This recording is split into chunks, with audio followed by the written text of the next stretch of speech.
Hello दोस्तों, स्वागत है आप लोग का हमारे यूट्यूब चैनल पे। आज हम लोग क्लास 10 के मैथ की जितने भी ऑब्जेक्टिव क्वेश्चन है हम लोग आज पूरे को देखेंगे। पहला चैप्टर है वास्तविक संख्या। पहला चैप्टर है वास्तविक संख्या। तो वास्तविक संख्या के जितने भी वीवीआई ऑब्जेक्टिव प्रश्न है सभी को हम लोग आज बारी बारी से देखेंगे। पहला चैप्टर क्या है? वास्तविक संख्या, रियल नंबर। Real number. तो आज जितना भी पहला चैप्टर से ऑब्जेक्टिव है उन सभी को हम लोग बारी बारी से देखते हैं। तो शुरू करते हैं आज के पहला प्रश्न से। तो पहला प्रश्न कह रहा है, निम्न में कौन अभाज्य संख्या है? 27, 35, 13, 56। तो अभाज्य संख्या किसे कहते हैं? अभाज्य संख्या किसे कहते हैं? सबसे पहले पता नहीं अभाज्य संख्या किसे कहते हैं? जो एक एवं स्वयं के अतिरिक्त दूसरी संख्या से नहीं करता है उसे अभाज्य संख्या कहते हैं। जैसे 2, 3, 5, 7, 11, 13, 17, 19 इत्यादि क्या है? अभाज्य संख्या है। इसमें देखते 27 क्या है? 27 तो 27 भाज्य संख्या है, 3 से कटेगा, 35 7 से कट जाएगा, 5 से कटेगा, तो अभाज्य संख्या क्या होगा? 13। क्या होगा? 13। ऑप्शन नंबर हो जाएगा सी। ऑप्शन नंबर हो जाएगा सी। क्या होगा? 13 ऑप्शन होगा। कितना हो जाएगा? सी हो जाएगा। आगे प्रश्न कह रहा है, यदि ए एवं बी अभाज्य संख्या है तो लसा होगा। तो लसा क्या होगा? ए होगा, बी होगा, ए बी होगा या ए बटे बी होगा। तो ध्यान दीजिए, जब दो अभाज्य संख्या है तो अभाज्य संख्या यदि ए एवं बी दो अभाज्य संख्या है तो मौसा इसका कितना होता है? इसका मौसा कितना होगा? 1 होगा। मौसा कितना होता है? 1 होता है। और लसा कितना होता है? ए एवं बी दो अभाज्य संख्या है तो लसा इनका सीधे गुणनफल होता है, यानी कितना हो जाएगा? ए बी हो जाएगा। क्या हो जाएगा? ए बी हो जाएगा। जब दो अभाज्य संख्या है तो उसका मौसा कितना होता है? 1 होता है और लसा कितना होता है? सीधा गुणनफल। तो ऑप्शन हो जाएगा क्या? सी। ऑप्शन सी हो जाएगा।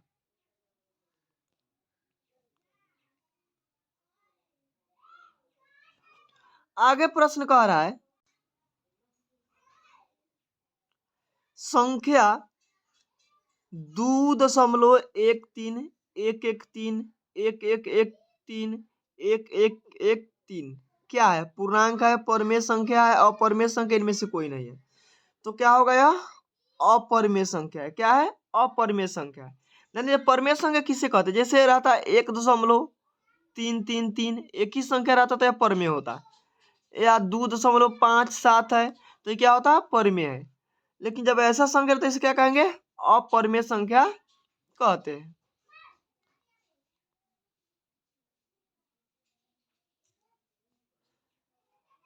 आगे प्रश्न कह रहा है, सअभाज्य संख्याओं का लसक कितना होता है? सअभाज्य संख्याओं का मौसक कितना होता है? मौसक कितना होता है? 2, 1, 3 इनमें से कोई नहीं। तो सअभाज्य संख्याओं का मौसक कितना होता है? 1 होता है। मौसक कितना होता है? 1 होता है। और लसक क्या होता है? लसक क्या होगा? तो लसक उनका सीधा गुणनफल होगा। सीधा क्या होगा? गुणनफल होगा। कोई भी अगर अभाज्य संख्या है, सअभाज्य संख्या है, तो उनका मौसा 1 और लसा सअभाज्य संख्या होगा।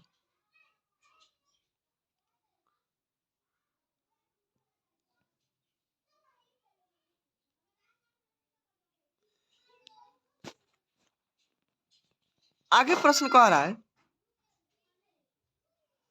m धनात्मक पूर्णांक है तो धनात्मक पूर्णांक का रूप होगा 4m plus 2, 4m plus 4, 4m plus 1, 4m इनमें से कोई नहीं। तो ध्यान दीजिए, धनात्मक पूर्णांक के लिए क्या होता है? धनात्मक पूर्णांक कह रहा है धनात्मक विषम पूर्णांक। क्या कह रहा है? धनात्मक विषम पूर्णांक। तो विषम में क्या, जैसे देखिए 4m + 2, तो 2 क्या है? सम है। तो 4m + 2 या 4m + 6 या 4m + 8 या क्या होगा? सम संख्या होगा, या सीधा 4m रहेगा तो यह भी क्या होगा? सम होगा। ये सब क्या होगा? सम धन पूर्णांक होगा। अब विषम धन पूर्णांक में क्या होगा? 4m + 1, 4m + 3, ये सब क्या होगा? विषम धन पूर्णांक होगा। तो ऑप्शन क्या हो जाएगा? सी, 4m + 1। आगे कर रहा है प्रश्न में, यदि px qx × gx और px का घात 6 gx का घात 2 है तो px एवं gx का मान होगा। ए में दिया है 4, बी में दिया है 6, सी में दिया है 3, डी में इनमें से कोई नहीं, तो आंसर क्या हो जाएगा? 4। क्या होगा? 4। आगे प्रश्न कह रहा है, निम्नलिखित में कौन अपरिमेय संख्या नहीं है? निम्नलिखित में कौन अपरिमेय संख्या नहीं है? अपरिमेय यानी परिमेय संख्या कौन है? अपरिमेय नहीं मतलब क्या होगा? अपरिमेय संख्या, सॉरी, परिमेय संख्या कौन है? परिमेय संख्या कौन है? तो देखो रूट पाई क्या है? पाई एक अपरिमेय संख्या है। पाई एक अपरिमेय है। √7 क्या है? अपरिमेय है। सी में कह रहा है √2 बटे √7, तो ये भी क्या है? अपरिमेय है। क्या है? अपरिमेय है। तो ऑप्शन नंबर डी में आंसर सही होगा। ऑप्शन नंबर डी का सही होगा। देखिए ऑप्शन डी में कथी कह रहा है? 3√75 अब बटे में कह रहा है √48। क्या है? √48। तो यह परिमेय कैसे होगा? ध्यान दीजिए, एक कट रहा है, 3 से कटाएंगे तो 25 × 75, तो कितना हो गया? 3√25। आई कटाएंगे 3 से तो 16 × 48, कितना हो गया? 16। अब ध्यान दीजिए, √5 का मतलब, √25 का मतलब 5 और √16 का मतलब 4, यानी कितना हो गया? ये परिमेय संख्या होगा। क्या होगा? परिमेय संख्या। 3 से यहाँ गुना करेंगे तो कितना हो जाएगा? 15 हो जाएगा। फिर 15/4 कितना होगा? परिमेय संख्या होगा। कितना होगा? परिमेय संख्या। तो ऑप्शन नंबर डी आपका सही आंसर होगा। देखिए आगे प्रश्न करे, दो संख्याओं का गुणनफल 2166 है, उनका मौसा 19 है, तो लौसा क्या होगा? ए में है 38, बी में 57, सी में 114, डी में इनमें से कोई नहीं। तो ध्यान दीजिए, दो संख्याओं का मौसा गुणनफल कितना दिया है? 2166 और मौसा दिया है 19, तो लौसा क्या होगा? तो हम लोग जानते हैं लौसा बराबर क्या होता है? लौसा बराबर होता है दो संख्याओं का गुणनफल, दो संख्याओं का गुणनफल बटे मौसा। क्या होता है? मौसा। तो दो संख्याओं का गुणनफल कितना है? 2116। कितना है? 2116। अब बटा में कितना हो गया? 19। जब 19 से कटाएंगे तो कितना हो जाएगा? 19 से कम 19। फिर कटाएंगे तो कितना हो जाएगा? बच गया कितना? 2। तो फिर कितना होगा? 26। तो 19 से कम 19 और 19 चौका कितना हो जाएगा? 76। यानी ऑप्शन नंबर क्या होगा? सी, 114। क्या होगा? 114।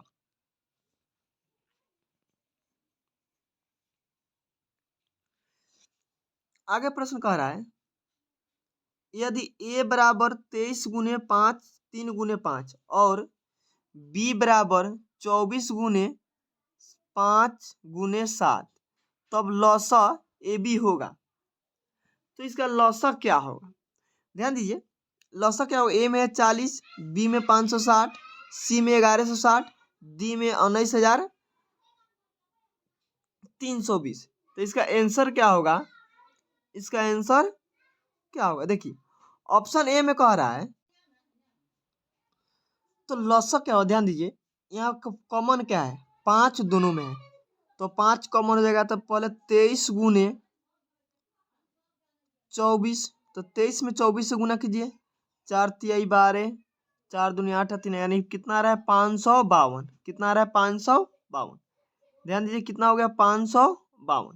अब क्या करना है, बच गया कितना 5 3 और 7। तो 5 3 15, 15 7 105, यानी 105 में 552 से गुना कर दीजिए।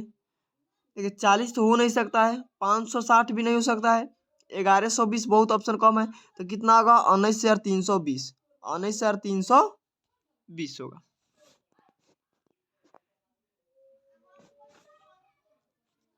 आगे प्रश्न कह रहा है 144 के अभाज्य गुणनखंड में 2 का घातांक है, ए में है 3, बी में 6, डी में 4, डी में 5। ध्यान दीजिए 144 में कर 2 के घातांक। तो सबसे पहले 144 का अभाज्य गुणनखंड करें।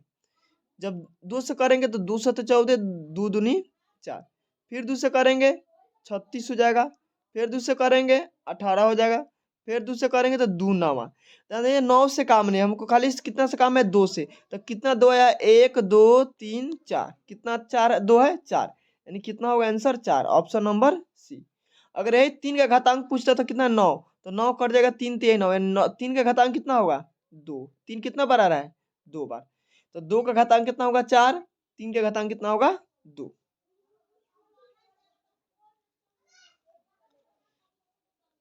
आगे प्रश्न कर निम्न में कौन अपरिमेय संख्या है। √17। तो ध्यान दीजिए √17 ही अपरिमेय संख्या है, क्योंकि √17 किसी का वर्गमूल ही है। √100 है तो √100 कितना हो जाएगा 10 निकल जाएगा। √4 तो √4 कितना हो जाएगा 4। √16/25 तो 16 का हो जाएगा 4, अब 25 को हो गया कितना 5। यानी ऑप्शन ए क्या है अपरिमेय है ना, तो बाकी सब क्या है परिमेय है। बाकी सब क्या है परिमेय है।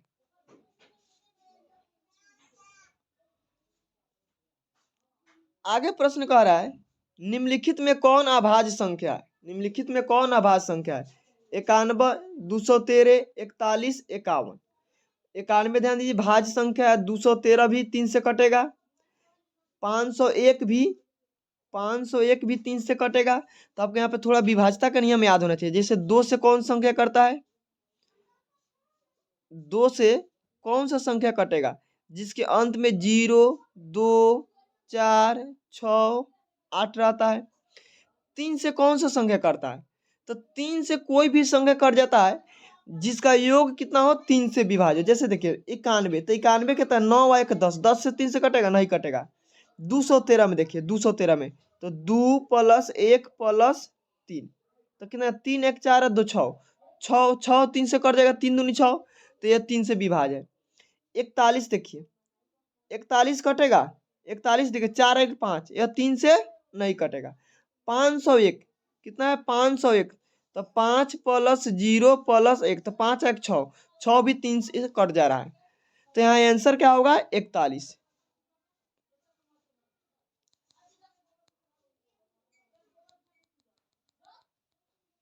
ऑप्शन क्या होगा 41, क्योंकि 41 किसी से नहीं कटेगा। 91 कट जाएगा 13 7 91, तो ये तो दिखाई दे रहा है पहाड़ा का है, लेकिन 213 नहीं समझ में रहा है, तो 213 विभाजता के नियम से हम लोग स्पष्ट कर देंगे। यहीं पे देख लीजिए 5 से कौन सा संख्या करता है, 5 से वही संख्या कटेगा जिसके लास्ट में कितना हो 0 हो या 5 हो। जिसके लास्ट में कितना 0 और 5 हो 5 से कटेगा। जिसके अंत में 0 2 4 6 8 हो वह 2 से कटेगा। 6 से कौन सा संख्या कटेगा, 6 से वही संख्या करता है जो 2 से कटेगा और 3 से कटेगा, दोनों से कटेगा, उससे क्या होगा 6 से विभाज्य होगा। आगे चलते हैं प्रश्न में।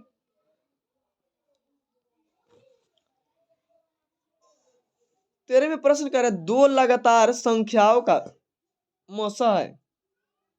2 लगातार संख्याओं का मौसा कितना होता है। ध्यान दीजिए 2 लगातार संख्याओं का मौसा कितना होता है 1 होता है। 2 लगातार संख्याओं का मौसा कितना होता है 1 होता है। और लौसा कितना होगा, लौसा कितना होगा, तो लौसा उनका सीधा गुणनफल हो जाएगा। सीधा उनका गुणनफल हो जाएगा। क्या हो जाएगा सीधा गुणनफल हो जाएगा।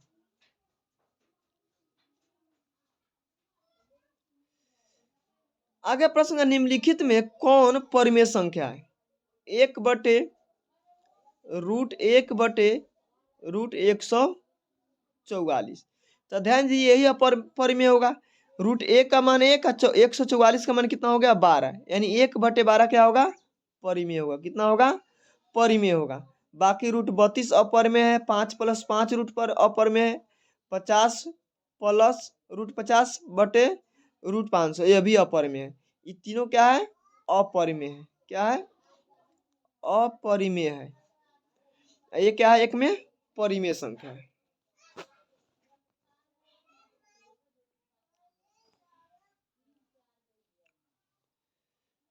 आगे प्रश्न कह रहा है निम्नलिखित किसी पूर्णांक p के लिए समधन पूर्णांक का रूप है। समधन पूर्णांक का रूप है 2p + 1।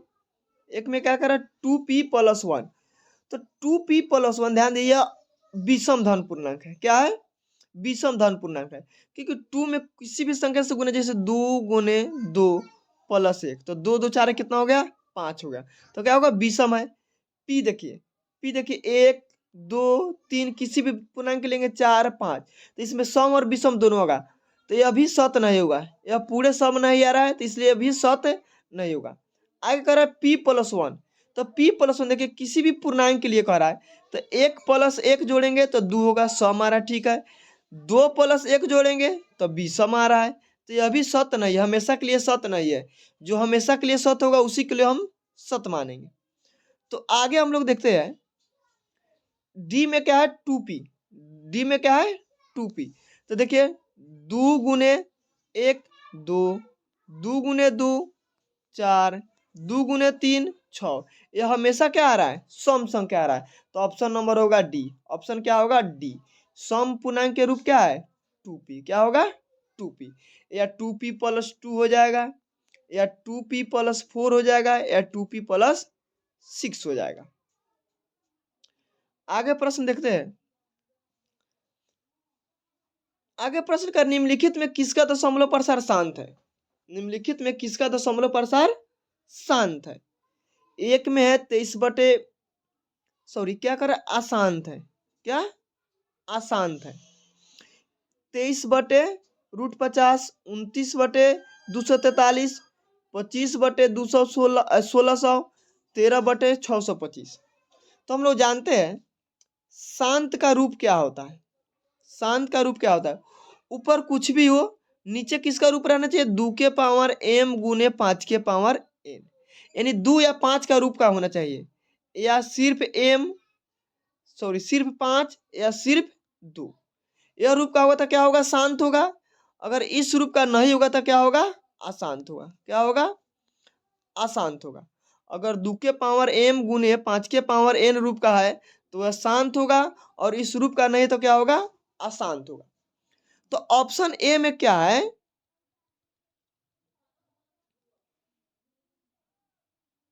ऑप्शन ए में है 23 बटे 50। 23 बटे 50, देखिए 23 ऊपर से हमको कुछ नहीं लेना है, अंश से हर का काम है, तो देखिए 50 के बदले हम क्या लिख सकते हैं 2 × 5 × 5, 50 25 25 दूनी 50, तो क्या 2 2 5 आया था क्या हो गया शांत होगा। 2 5 आ रहा था क्या होगा शांत होगा।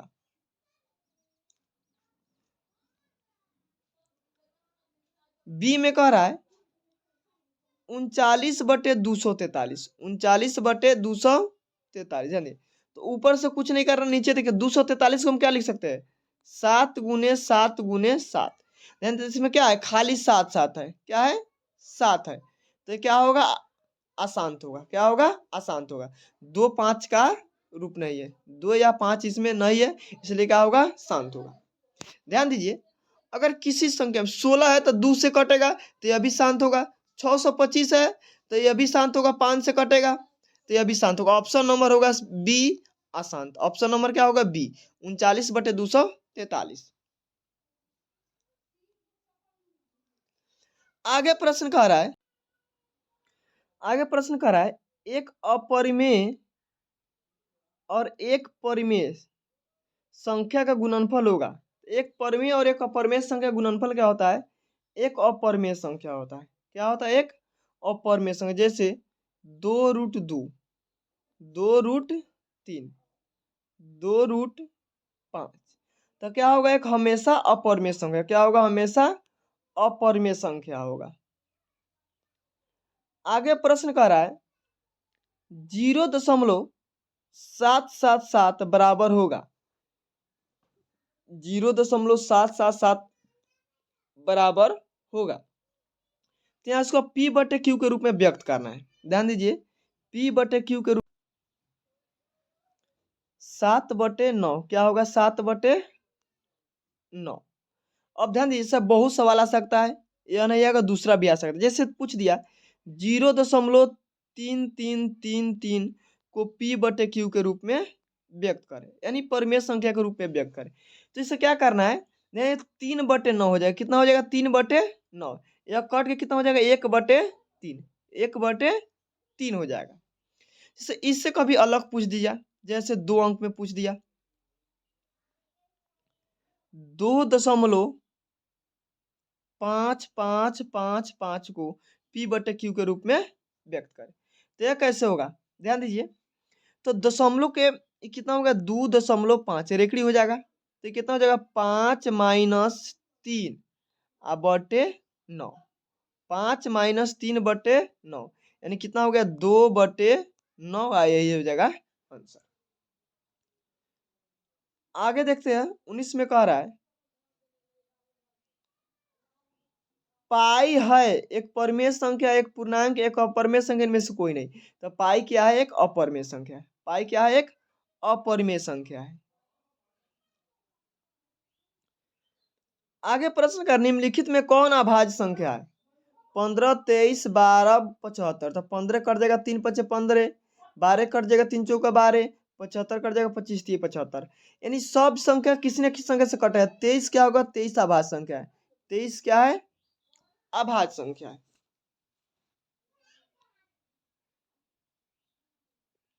आगे प्रश्न कर रहा है निम्न में कौन परिमेय संख्या है। 2 - √3 √5, 2 √3 अब बटे में है √3 √6। तो इसमें कर निम्न में कौन परिमेय संख्या है। क्या ध्यान दीजिए √3 है, क्या है √3 है। तो ध्यान दीजिए √3 से √3 कर जाएगा, कितना बचेगा 2, यानी ऑप्शन नंबर होगा सी।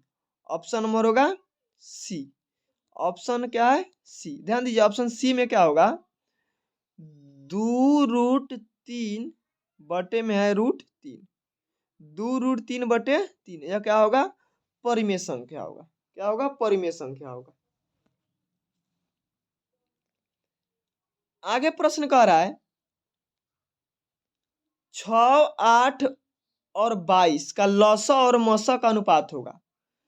6, 8 और 22 का लसा और मसा का अनुपात क्या होगा। यानी पहले पूछा है लसा, उसके बाद में पूछा है मसा। तो देखिए मसा इसका क्या होगा, तो मसा इसका क्या होगा 2 होगा। 6, 8, 6 बराबर कितना 2 × 3 लिख सकते हैं। 8 के बदले कितने लिख सकते हैं 2 × 2 × 2। 22 के बदले कितने लिख सकते हैं 2 × 11। तो इसका लसा मसा कितना होगा 2 होगा, कितना होगा 2 होगा। तो सबसे पहले देखते हैं लास्ट में 2 किस में है। लास्ट में 2 किस में है, तो लास्ट में 2 किस में, तो अब सबसे पहले इसका लसा निकालते हैं। तो लसा क्या होता है, लसा क्या होगा 3, ये कितना है 11, 11 दूनी 22, 22 दूनी 44, आई कितना है 44 तिया। तो क्या कीजिए 3 दूनी 6, 6 दूनी 12, 12 में 11 से गुना कर दीजिए। तो कितना हो गया 12 में 11 से गुना करेंगे तो 12 × 11, तो 12 धन की 120, 12 धन की 120 और 12 कितना हो गया 132। 132 में 2 से गुना करेंगे तो कितना हो गया 264, 264 अनुपात में कितना है 2। तो 2 से कट रहा है तो 2 एकम 2 और 264 में 2 से भागा देंगे तो 132, यानी ऑप्शन क्या हो जाएगा ए। ऑप्शन क्या होगा ए।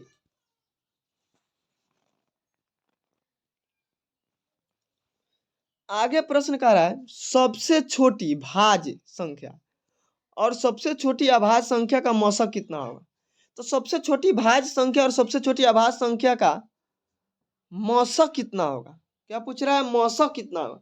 तो सबसे छोटी भाज्य संख्या क्या होता है 4 और सबसे छोटी अभाज्य संख्या क्या होता है 2।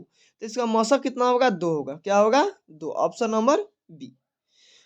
मान लीजिए कभी आपसे यह सवाल पूछ दिया कि सबसे छोटी भाज्य संख्या और सबसे छोटी अभाज्य संख्या का लॉसा क्या होगा। लॉसा क्या होगा, तो लॉसा कितना होगा 4। लॉसा कितना होगा 4। अगर पूछ दिया, जैसे पूछता है 2019 में पूछा था कि दो संख्याओं सबसे छोटी भाज्य और सबसे छोटी अभाज्य संख्याओं का गुणनफल कितना होगा। मौसा नहीं देखे तो गुणनफल पूछेगा। गुणनफल क्या होगा, गुणनफल क्या होगा, तो गुणनफल के सबसे छोटी अभाज्य 2 और सबसे छोटी भाज्य 4, तो 4 दूनी 8, कितना हो जाएगा 8। गुणनफल कितना हो जाएगा 8। आगे प्रश्न कह रहा है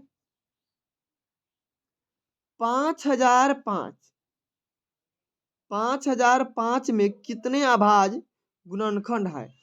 तो 5005 में कितने अभाज्य गुणनखंड, ध्यान दीजिए 5000, तो 505 के कितने अभाज्य गुणनखंड हो गए, देखते हैं 505।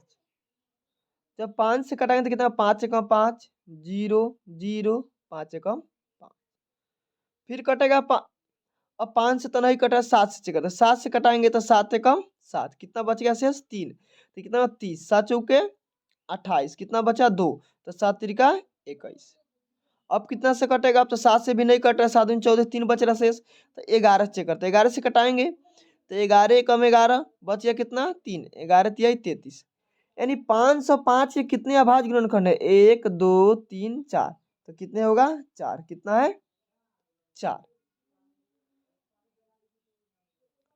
आगे प्रश्न कर रहा है कितने दो अंकों की संख्या 3 से विभाज्य है। कितने दो अंकों की संख्या 3 से विभाज्य है, कर कितने दो अंकों की संख्या 3 से विभाज्य है, तो दो अंक कितनी संख्या 3 से विभाज्य होगा 30, कितना 30। आगे प्रश्न कह रहा है दो संख्याओं का गुणनफल 8670 है, उनका मौसा 17 है, तो लसा क्या होगा। तो हम लोग जानते हैं लसा बराबर क्या होता है, लसा बराबर होता है दो संख्याओं का गुणनफल बटे मौसा। तो दो संख्याओं का गुणनफल बटे मौसा होता है, तो गुणनफल कितना दिया दो संख्याओं का 8670, मौसा कितना है 17, तो 17 से देखिए कैंसिल होगा, 17 पच्चे 85, शेष ऊपर एक 17 कम 17 यानी 510, कितना आ रहा है 510, कितना होगा 510। हो गया, इस चैप्टर में इतना ही सवाल है। देखिए अब जितना भी सवाल है बहुत काफ़ी है, पहला चैप्टर से इतना ही सवाल बहुत काफ़ी है, इससे बाहर बोर्ड में एक भी सवाल नहीं आएगा। तो यह वीडियो आप लोग कैसा लगा कमेंट में बताइए और दोस्तों के साथ में शेयर कीजिए। अगर कहीं आपको कहीं कुछ कठिनाई है तो कमेंट में बताइए कि आपको कहाँ पे दिक्कत है। तो सब्जेक्टिव ऑब्जेक्टिव के लिए हमारे चैनल को सब्सक्राइब कीजिए और बेल आइकन को दबा दीजिए ताकि सबसे पहले आपके पास ये वीडियो पहुंच जाए। Thanks for watching.